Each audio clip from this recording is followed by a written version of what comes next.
Greetings and thanks for tuning in. I'm Maura Kelly from People's Academy Middle Level in Morrisville. Welcome to the 6th episode of our PLP Pathways webinar series. I'd like to thank Orca Media for letting us film the show in their studio. Hi, and I'm Don Taylor. I teach Language Arts and Social Studies at Main Street Middle School here in Montpelier. I'd also like to thank the Middle Grades Collaborative and the Tarrant Institute for their sponsorship of the PLP Pathways project. Before we get into today's show, we'd like you to know how to stay connected with us.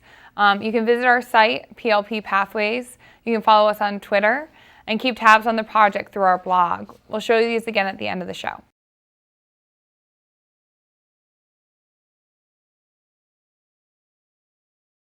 So today we're going to be focusing on evidence. And you may be thinking, evidence, what's the big deal?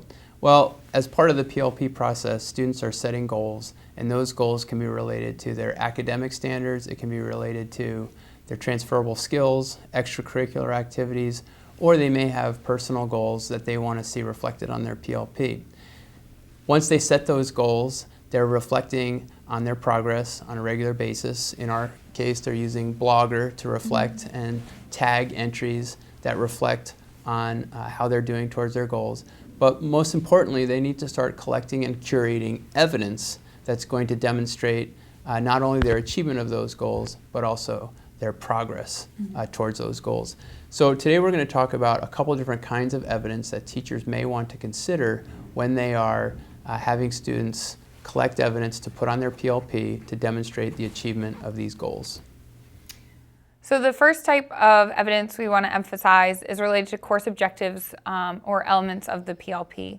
And we talked about this as being connected to, for example, the proficiency-based graduation requirements. So for example, students might find examples of proficiency within school of a specific performance indicator, and then they would take that evidence and put that on their PLP to show growth as a learner over time. And the good part about that type of evidence is that it is based within the curriculum, and it's also moving them towards the proficiency required for graduation. One thing, I'm a little reluctant about that kind of evidence because it is teacher or school driven. And what we're really trying to do is to create and foster students who are independently setting goals and independently collecting that evidence. Nevertheless, it's really important that students are collecting that type of evidence related to those standards and proficiencies and putting it on their PLPs. It's also really important that students are collecting evidence independently, and we call that sort of student-driven evidence. And student-driven evidence might be related to some of those goals that we talked about.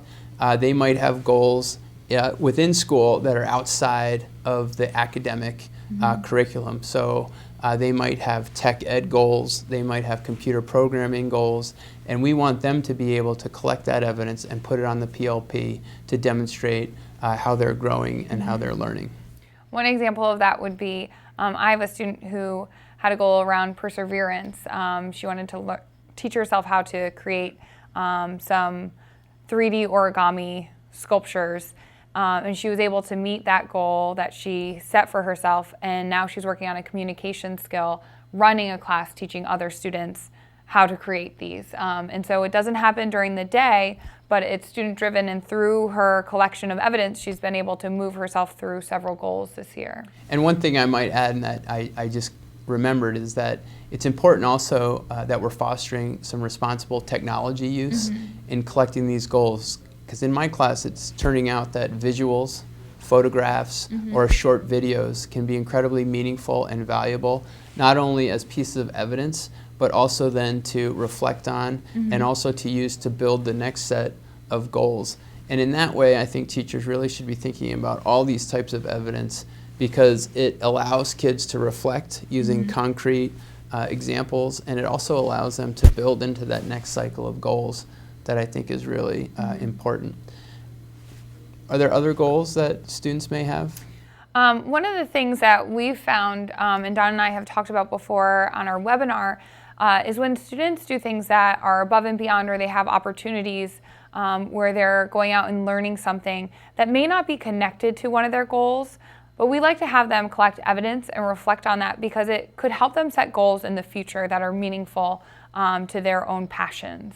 Right, and I call this sort of incidental but very important evidence. And an example in my classroom is that we just did a unit on the ancient civilizations, and a kid got really interested in the terracotta warriors from ancient China.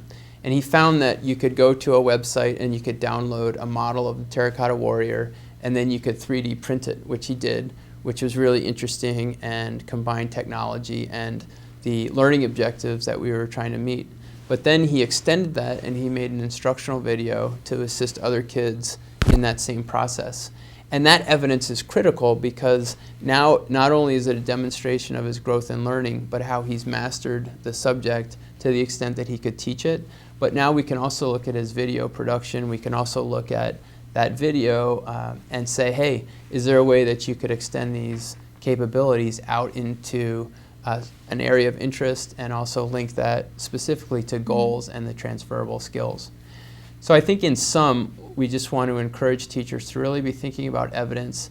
And also a key piece of it is finding the time in your class to be collecting that evidence. Do you want to talk about what that looks like? Yeah, one of the key things, as Don was saying, is collecting the evidence, but really helping students to develop good reflecting habits. And one of the things to do is to model it within your classroom. We have students reflect at the end of class. Every day we start with a morning write, and we take 7 minutes to do writing, and a lot of times it's reflection prompts. We model reflections ourselves. We look at reflective writing as an example of writing, and so we look at the proficiencies within that. But we also don't limit it to just writing. We have students interviewing each other, creating videos, drawing a picture of how they felt when they were doing something. And so we really are trying to develop these routines where whenever there's new learning or something has happened, that we stop and we reflect and we think about it, and then we express it through a variety of different tools.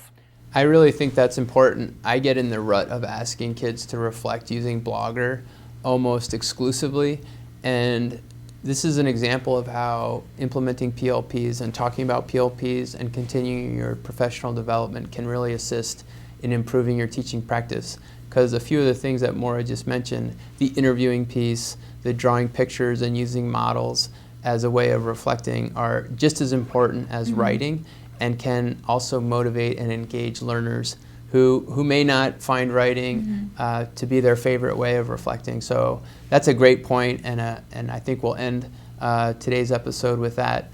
Teachers, please be thinking about evidence as you move forward with your PLP processes. And as we move forward with the PLP Pathways project, I'd again like to thank the Middle Grades Collaborative and the Tarrant Institute and Orca Media. Thank you very much. And don't forget that you can follow us on PLP Pathways on the web, at Twitter, and on Google+. Thank you.